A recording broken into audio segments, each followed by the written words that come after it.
Thank you and good afternoon, everybody. Although we are almost at the end of the first month of the current calendar year, still 11 more months to go. I wish you all a very happy and healthy 2025. And I hope you had a good first month already. So we will go into the presentation on what the Economic Survey 24-25 is about. This is a presentation on the Economic Survey contents rather than on the state of the economy per se, although which will be there towards the end of the presentation as well. The structure of today's presentation, we will cover the following issues: the changing global landscape and how India can rise the game for the new playing field. And in that segment, we will cover 4 areas, as you can see here: reform through deregulation, augmenting internal capacities for growth, the private sector's role in nation building, the energy transition the Indian way, state of the economy regaining momentum, and the growth outlook for FY26. The changing global landscape, we did cover that in the last survey as well. 2024 was the year of elections across the world. And most of us know that both qualitatively and in terms of quantitative dimensions, the world that existed between 1980 and you can choose the endpoint. Some people would say 2008 or 2012, 16, etc. Roughly about 3 decades was the peak of globalization, hyper-globalization. As you can see in the statistics here, global exports went from 15% plus to 25%. Global FDI flows went from 0.5% of GDP to 3.75% of GDP. Global GDP itself rose 6 times in current prices. Extreme poverty came down because of faster growth in China and India. Internet penetration went from almost nothing to 23% as a share of world population. During this period, applied tariff rates across the world came down and the trade to GDP share went up. But clearly, you all know very well more than we do that this period has kind of ended. Even if we are not reversing very actively, we no longer are advancing along these dimensions. New import restrictions in every year were of the order of about 3,000 restrictions imposed by countries across the world. They have jumped to about 5,000 restrictions in the last 4 years. And the key reason that is cited by countries in imposing restrictions is strategic competitiveness. I think that is the important theme that we have to internalize as a country, both in the policy space and in the private sector space. There is strategic competitiveness. So therefore, efficiency considerations have given way to resilience and supply side security considerations. The value of trade covered under the new import restrictions was as low as $170 billion in 2014-15. Now it's more than $1 trillion, $1.3 trillion. So effectively, I think both import-export and investment flows are being looked at through the prism of strategic competition. And that is a new world which may be with us for quite some time to come. And therefore, we need to get used to operating in this space.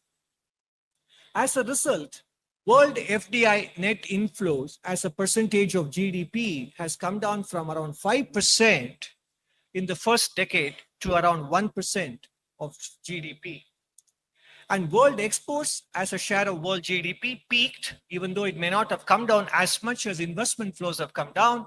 Clearly, it is on a declining trend compared to the ascending trend we saw towards the end of the last millennium and in the first decade.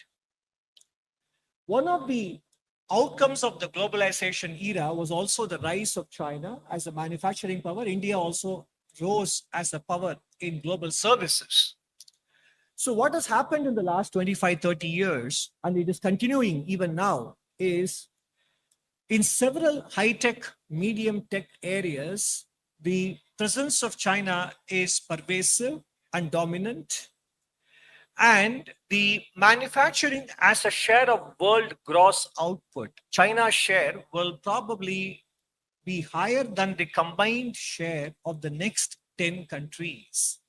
It gives them a lot of strategic levers and advantage in several areas, as we will see later in some other dimensions as well.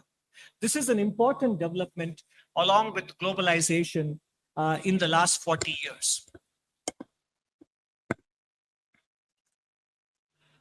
Now, along with the dominance in manufacturing, in terms of the materials and minerals required for global energy transition, let's first take a look at the solar energy.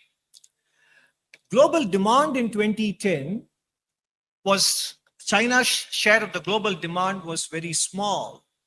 And therefore, China's production capacity in those areas was also quite small comparatively. But fast forward 11 years later, while demand has grown even within China, but the production capacity in that country has grown even more than demand, basically giving them an important lever in terms of the source of supply for all ingredients and components related to energy transition.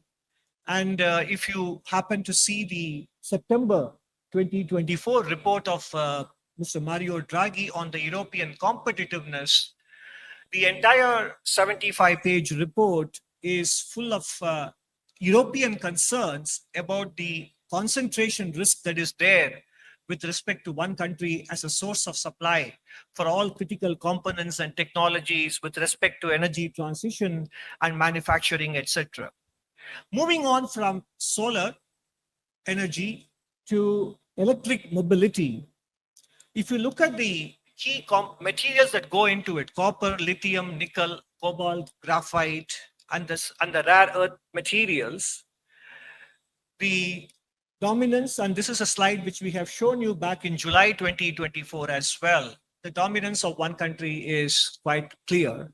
And in different stages of production, even if those materials are not mined in one country, the processing happens in a single country, and therefore, whether it is the cell components or battery cells, in fact, the truth is every single panel, solar panel we install, every single electric vehicle that we produce in this country, naturally the dependence on a single source for supply keeps increasing. So that dependence has to be kept in mind in the pace of transition towards renewable energies and also with respect to electric mobility. So this is the global context, that the era of globalization, faster and larger movement of trade and goods and services and investments is behind us. And there is a huge presence of a single country, a phenomena that we have not seen in a very long time, at least since World War II. So given this, naturally, we have to raise the game for a new playing field. The playing field has changed, and the game has to be rely on domestic drivers of growth. So what are those domestic drivers of growth? That is what is part 2 about. Just to recap, we do have a goal, a legitimate economic and social aspiration to become a developed country by 2047. The last economic survey broke it down into multiple components, generating about 8 million, 80 lakh jobs per year, increasing our share of manufacturing in GDP, plugging Indian businesses into global value chains, and creating a viable small, medium enterprise sector, which in the German language is called the Mittelstand. Because countries that basically became powerhouses in manufacturing had succeeded in creating a viable small, medium enterprise sector. Therefore, our goal with respect to manufacturing is inextricably tied to the success of being able to raise the share of SME enterprises as well. Therefore, what is the action? The action is we have to raise our game on domestic growth. And how do we do that? There are 4 dimensions to it. One is deregulation for growth, augmenting internal capacities for growth, the role of the private sector in nation building, and doing energy transition the Indian way. First, we start with the deregulation for growth. Now, when we talk of deregulation, it is not even big ticket deregulation or dismantling of the licensing era, which happened in 1991 and pursued by governments over the last 30 plus years. We are talking about the nuts and bolts or the plumbing of deregulation, which particularly affect enterprises, be they in services or be they in manufacturing, which affect them in terms of the time and the resource bandwidth that they have. And these are related to local level rules, laws, and regulations. So this is the deregulation exercise, which will probably not be a news story in the front pages, but that kind of deregulation at the local and the state government level have to happen pervasively for us not only to boost MSMEs, to boost manufacturing, but also to lift the potential GDP growth in the country. And this applies in the areas of labor and even in the education sector as well. We'll share with you a few examples. These are the areas where I think the regulations that are there today affect the day-to-day activities of businesses that don't have the kind of bandwidth which large enterprises have. Whether it is in land, building and construction, utilities, logistics, and there are sector-specific deregulation areas, and you can see more of them in Chapter 5 and also across other chapters in the economic survey. In general, we are obviously in the presentation, I can't go into all the issues which are there in the chapter. Just to illustrate, compliance costs make it cheaper to run a 150 worker factory than 300 worker factory, whereas it should be other way around. Regulations also disproportionately affect small businesses. If you look at the building restrictions, the setbacks to be allowed on all the 4 sides of a building, the floor area ratio restrictions, parking regulations, etc., take away much of the land available at the ground floor level for businesses. So actually manufacturing can start only from the first floor onwards in many small enterprises, both in urban and rural India, if they fully comply with the letter and spirit of these regulations. Naturally, that raises the fixed cost of doing business. And naturally, it also disincentivizes more hiring. So deregulation is not just about ease of doing business. It is a pathway to employment generation. And naturally, we also know that many states impose a high markup on electricity costs supplied to businesses compared to other non-businesses. And whereas in countries like Vietnam and Bangladesh, particularly in Vietnam, which we look up to, it is the other way around in terms of being our next important competitive country.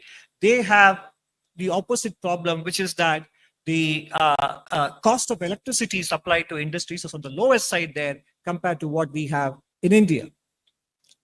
And by the way, this is not just a theoretical exercise. We have done, and you will see more of it in Chapter 7, we looked at those states which have progressed a lot on business reform action plan. And lo and behold, those states have a much higher level of industrial activity. So there is a positive correlation between BRAP and the level of industrial activity that is there in these states. Moving on from industry to employment-related areas where deregulation can be pursued, in general, we do specify the number of hours workers can work daily and weekly. Every country has it. But the problem is we have restriction that this shall be adhered to week after week after week, whereas other countries give flexibility to the enterprises to be able to achieve this over a longer period, 3 months or 6 months. Your overall working hours cannot exceed this. But in a given week, there could be more or less work depending on demand surges. So that flexibility is missing. The same thing with respect to Factories Act on overtime working hours as well. The stipulated overtime hours are lower than competing nations, even though the overtime wages are higher in India on paper. The hours that people can be asked to work overtime is limited. And this is something that the workers and the management can negotiate between themselves, depending on order flows and so on and so forth. Moving on to higher education in particular, where I think market forces can play a much better role in ensuring quality outcomes. The University Grants Commission specifies minimum credits for various course categories and in what sequence as well. these aspects could be entrusted to the institutions themselves. And the institutions must remain free to remain must be free to remain flexible with their coursework. This will allow them to adapt to changing market demands, and we should basically trust the faculty and students to find solutions to these problems. These are all areas where we don't have to micromanage, and that is something this is just examples of deregulation we can undertake in industry, employment, and education. Moving on to part B of domestic drivers of growth, this is to continue to do the work we have been doing in the last 10 years on augmenting internal capacities for growth. And in July 2024, in agriculture, we devoted a lot of time in both chapter 5 on the medium-term outlook on how agriculture can be freed in terms of empowering farmers to be able to produce the maximum value and raise productivity. And we deliberately call it the sector of the future because there is enough scope to raise the contribution of agriculture by 0.75% to 1% in terms of GDP growth by empowering farmers, as we wrote in the last July survey. And there are examples which we have cited in this survey as well from different states, and also both in terms of land pooling and also in terms of irrigation potential, which we have done quite well in the last 8 years. The area under micro irrigation has gone up by 3 times, and that can actually be an important factor. So bringing more area under irrigation, land pooling, and giving farmers the freedom to sell wherever, whenever, to whomsoever, at whatever prices, while undertaking different intervention mechanisms to take care of the demand side. That is the right combination that can unlock up to 1% of incremental growth from the agriculture sector. And given our size and given the impact climate change will have on some other nations in Africa and Asia, this will also give India a huge diplomatic and strategic leverage if we are able to become the breadbasket for many countries around the world. So this sector is not something that countries do well in their early stage of development, but given the change in globalization and given climate change, this sector can be a sector for the future as well. And as you see here on the left side, allied sectors in agriculture have been able to grow at much faster rate than the mainstream crops and food grains. So therein lies the clue as to what are all the elements from those areas which can be applied to traditional crop areas that will lift the overall growth rate of the agriculture sector. In terms of infrastructure development,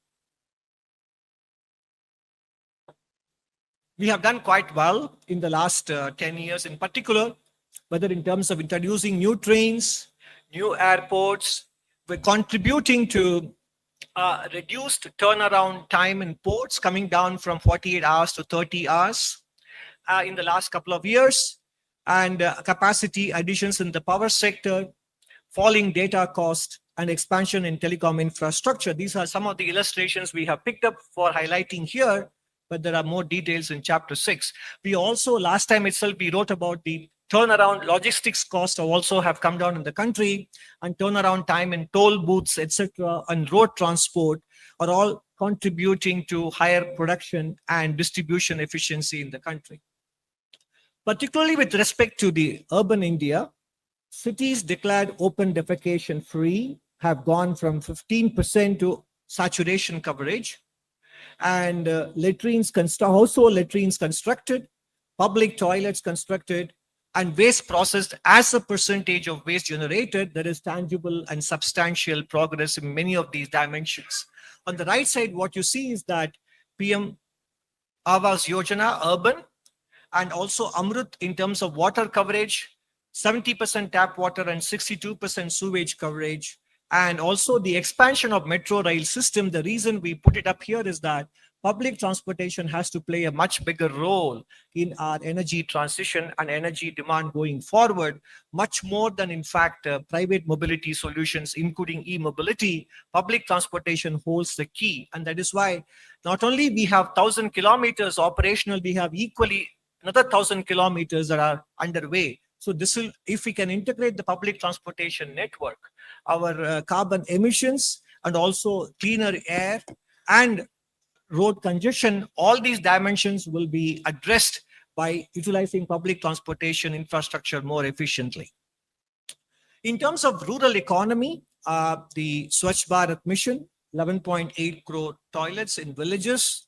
Mission Amrit Sarovar. Again, if you look at the chapter on in agriculture and in industry, we talk about the importance of rejuvenating water bodies in contributing to the entire community development rather than purely providing water sufficiency. The National Health Mission, Sansad Adarsh Gram Yojana, empowering members of parliament to adopt villages and contributing to village development. Jal Jeevan Mission, 12.2 crore households provided, and Pradhan Mantri Awas Yojana Grameen, 2.7 crore houses completed. Now, in terms of infrastructure, it is not enough to talk only about the physical infrastructure. We have done quite well with respect to at the general government level, not just the union government. The overall expenditure has gone up from 10.4 lakh crores across the country between center and states to 25.7 lakh crores on social services, primarily health, education, etc. And this is a growth rate of more than this is the multiple of about 2.5 times in the last 7 years. And in terms of the building blocks for better education, the foundational literacy and numeracy, central and state government initiatives are covered.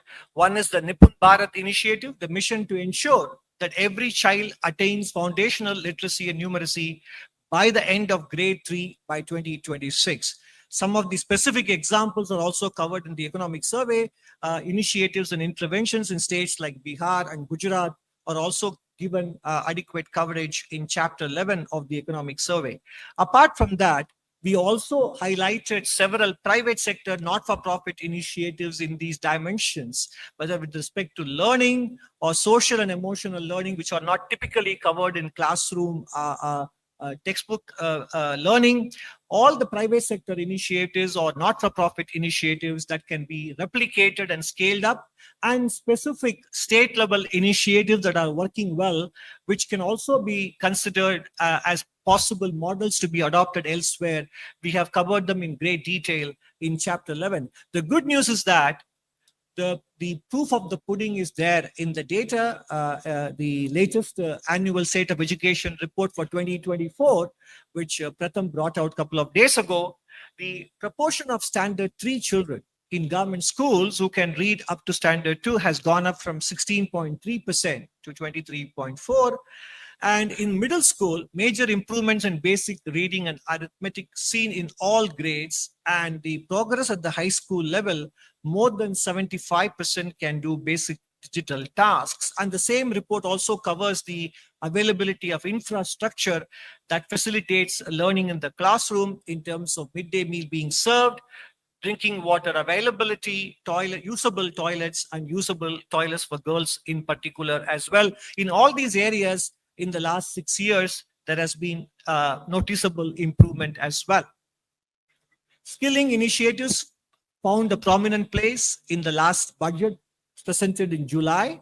And many of these initiatives, in fact, it looks as if I have to give you a specific glossary for this slide alone in terms of the number of abbreviations that are being used here. CTS stands for Crafts Important Lever or Important Ingredient of Manufacturing. In the PLI schemes for white goods, we have covered a box item on the success of the air conditioners with respect to the PLI. The entire value chain for air conditioners manufacturing in the country is now in place. And particularly with respect to white goods, 43% of the new applicants in the scheme are micro, small, and medium enterprises. In terms of payment on time to micro businesses and small businesses, number of invoices financed on trades went up from 4.8 lakhs to 41.2 lakhs in FY24, the last 4 years. That is a nearly 8 times jump in the number of invoices financed through trades. And the amount financed on trades has also gone up from 11,000 crores to 1.4 lakh crores. And many of you are aware of the Section 43BH, which allows businesses to deduct payments only after they make the payment in the year in which they make the payment to micro, small, and medium enterprises, rather than on an accrual basis. And MSME cluster development program has improved productivity by 10 to 15%. In this regard, the survey also covers many initiatives taken by different states, from Gujarat to Madhya Pradesh to Rajasthan to Tamil Nadu, etc. We cover initiatives taken by several states for the growing MSME businesses and attracting new businesses, which can serve as inspiration for other states as well. Harnessing the power of women entrepreneurs with respect to credit access, skill development, marketing support, and specific support for women-owned enterprises in terms of reserving public sector procurement for women-owned enterprises. So basically the point is, in the first two sections of this in domestic drivers, we have spoken about the importance of deregulation. We have spoken about the importance of continuing with various initiatives that we have looked at in the previous surveys in terms of boosting the productive potential. This is all from the policy space. From there, we move on to the role of the private sector, because naturally for a large economy, private sector plays a very big role.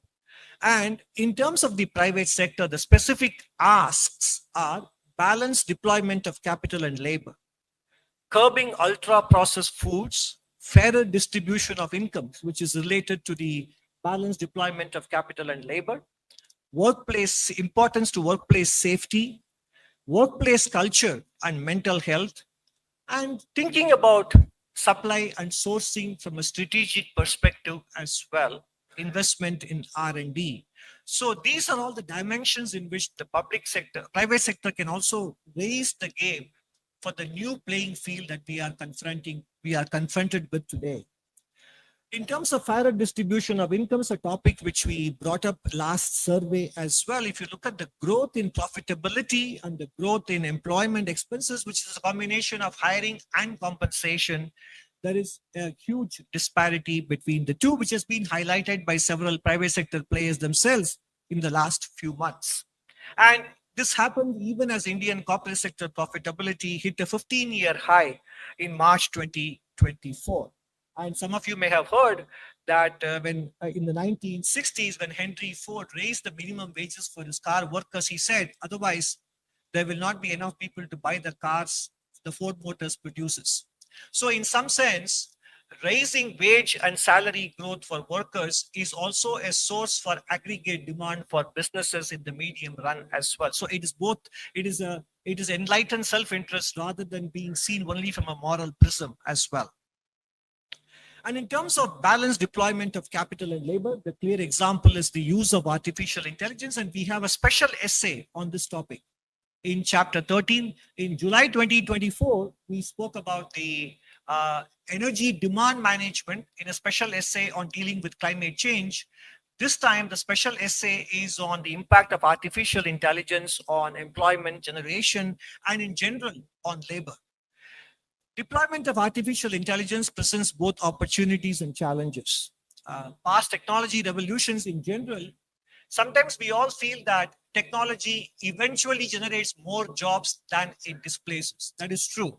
But the key word is eventually. What happens between now and eventually is critical. And that is where I think we need to create supporting institutions, enabling institutions to train them, to prepare them, and academic curriculums have to change, workplace practices have to change, etc. So therefore, technological transitions have not been painless in the past, particularly during the previous three industrial revolutions in the Western world, and we need to learn from them, and that is what this chapter covers. And the private sector therefore needs to weigh the benefits of artificial intelligence against the social cost, which may be subterranean in nature and which may surface over a longer period, eventually affecting the environment that is necessary for running businesses smoothly. And therefore, the chapter argues for a careful deployment optimized over a long horizon. This will augment labor and will deliver broad-based social benefits. Of course, one of the considerations, if I may say in a lighter vein, when we wrote this chapter was whether the chapter would become outdated by the time it goes to print, given the kind of fast changes happening in the artificial intelligence space. But the issues that are discussed here is not with respect to the technological developments per se, but also whether the potential and the threat the technology poses for augmenting labor or displacing labor. Those issues are discussed in chapter 13. And where else a private sector can contribute? Compared to several countries, when it comes to R&D spend, 50% of it happens from the government and only 41% happens from business enterprises. Even higher education, academic institutions only contribute 9% compared to other countries. I think this is one area where I think the private sector and people like Mr. Naushad Forbes, etc., have actually written about it. The funding of R&D in India is predominantly from government entities, and it is not for lack of incentives. Specifically, box item 7 in chapter 7 covers the various incentives that the government of India offers in comparison to peer countries, and they are definitely comparable. And R&D in India is primarily driven by business enterprises in many other economies. And whatever R&D happens in the private sector in India is not only low, but is also sectorally concentrated. And that is one area of improvement.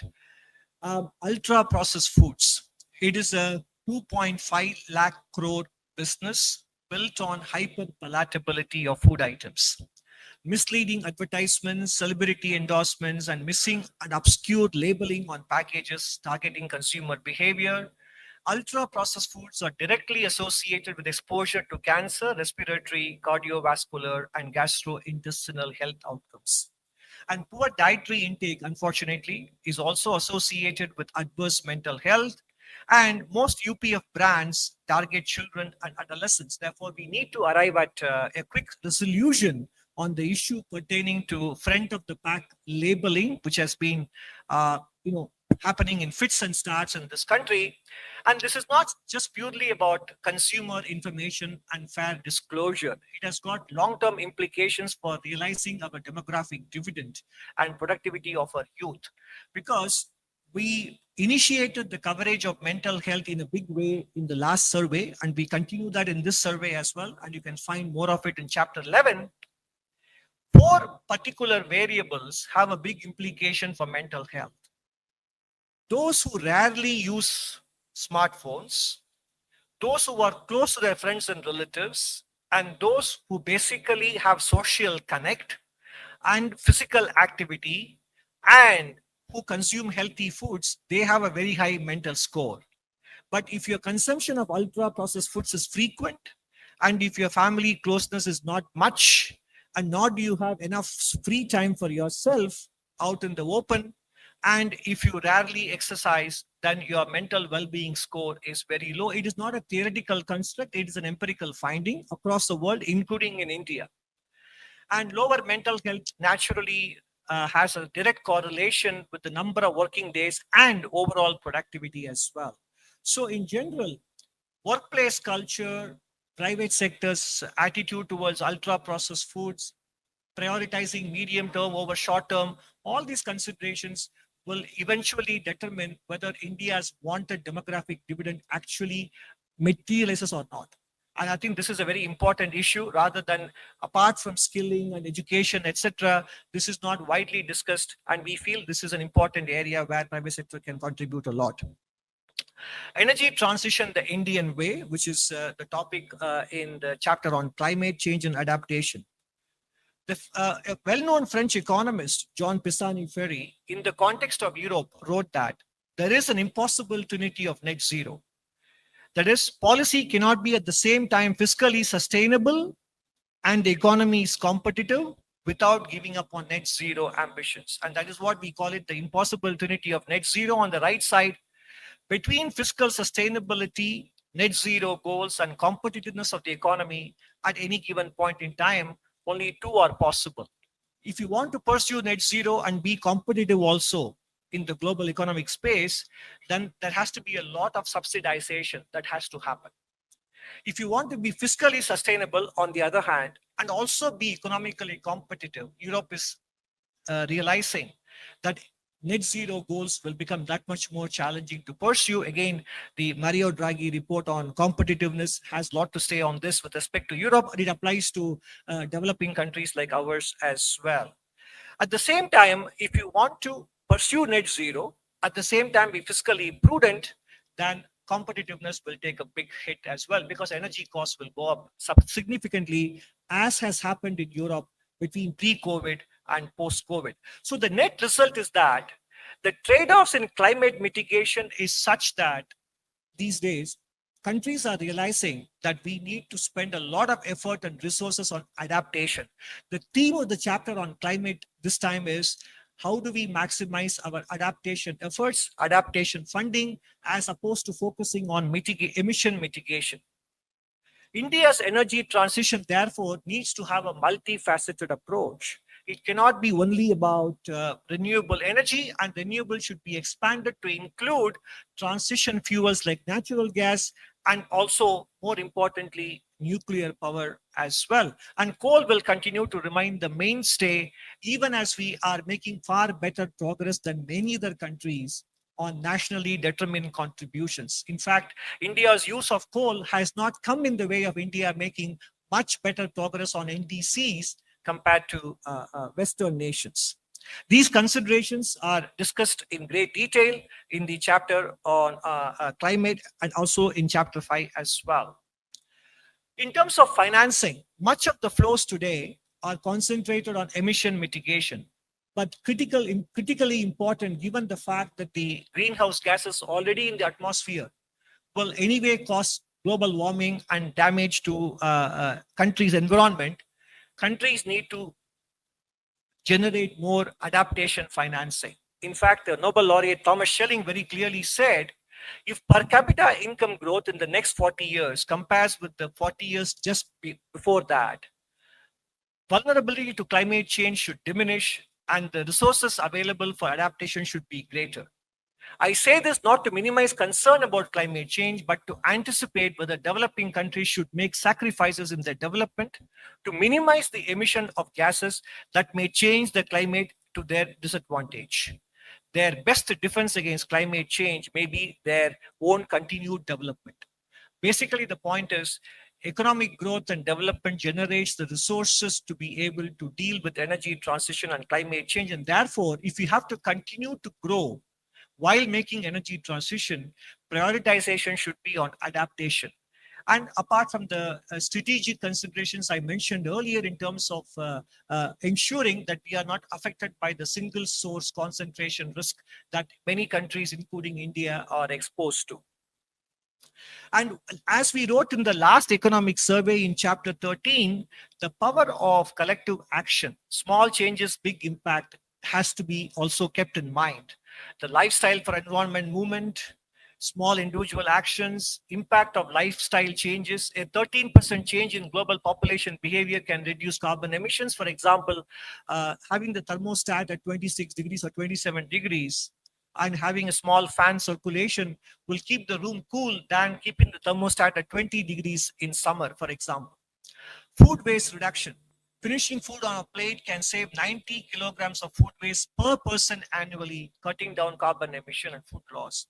Carpooling and public transportation, which I alluded to earlier, can cut down transport sector emissions. Carpooling can save 380 million liters of fuel daily in India by reducing nearly 8 lakh rides per day. And public transportation, in terms of integrated solutions, is much better than focusing on tailpipe emissions through e-mobility, which also has a strategic angle to it. Recycling power. Recycling 1 ton of newspaper can prevent 25,000 liters of water wastage, contributing to more efficient resource use. Finally, we come to the state of the economy, which is the current. The economy grew 6% in the first half, and second half, it is poised to do better. Growth remains close to decadal averages, especially if you look at agricultural sector, gross value added, industry, they all have grown better than the average over the entire period between FY15 and FY24 in FY25. Services sector is almost there, but overall the point is that the pandemic effects have completely now been erased from the trend growth estimates. And you can see that in the different components of expenditure-based GDP. Gross fixed capital formation has improved from 28.2% to more than 30%. And consumption share, private consumption share has gone up from 58.7% to 61.8%. And government expenditure has come down, in fact, from 10.8 to 10.3% compared to FY18.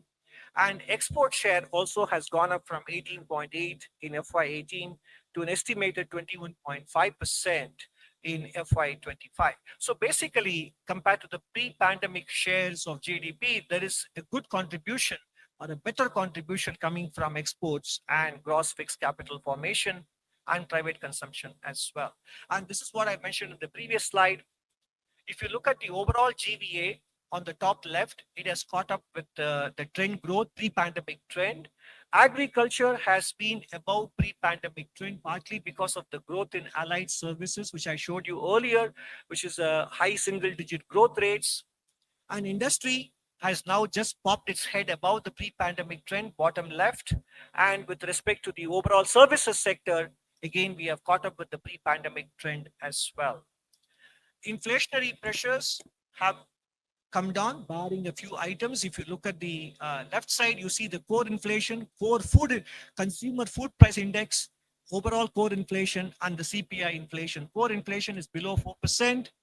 Overall inflation is 5.2%, and the food price inflation index is close to about 8%. But if you remove specific items, then you can see that overall inflation trends are very subdued, and that is what the right side chart confirms for us. Headline inflation is 5%, but excluding tomatoes, onions, and potatoes is about 4%.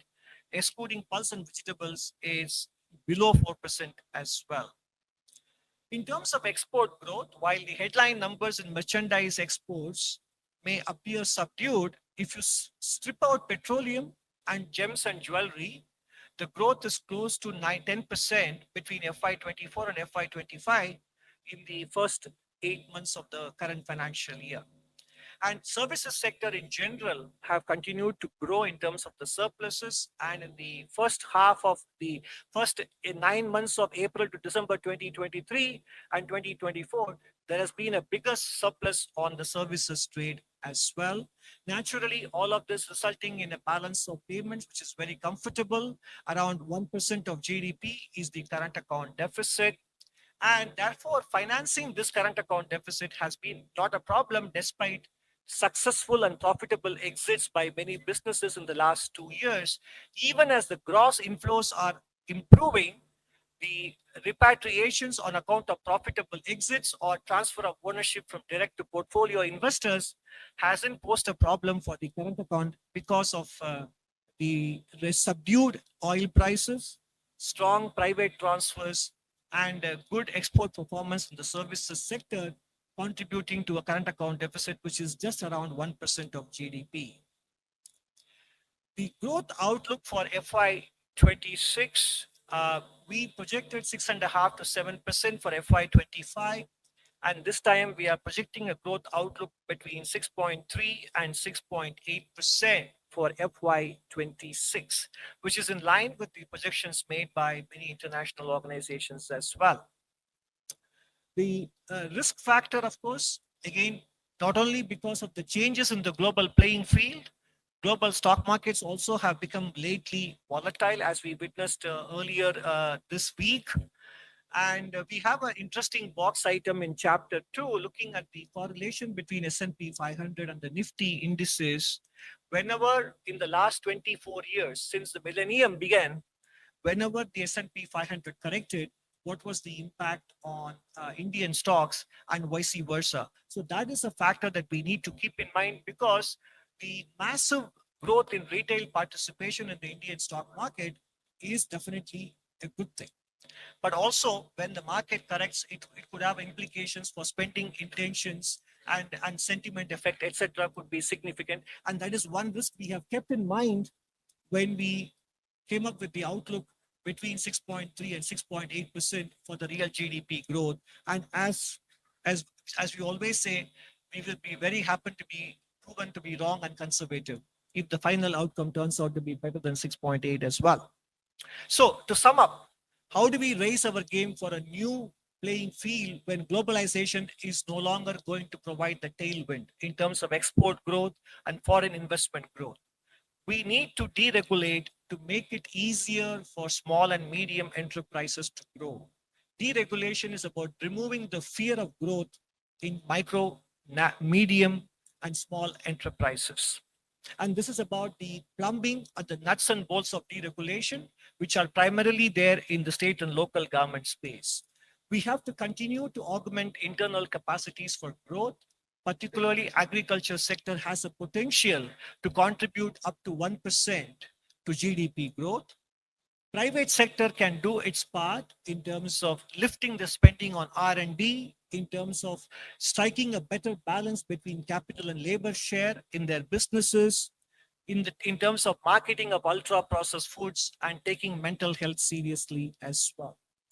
With respect to energy transition, considerations of financing, considerations of supply chain concentration risk, etc., means that we need to focus on public transportation and adaptation as an important strategy rather than emission mitigation, in relatively speaking. Business as usual across all sectors, academia, private sector, governments, etc., business as usual carries the risk of growth stagnation. Thank you very much.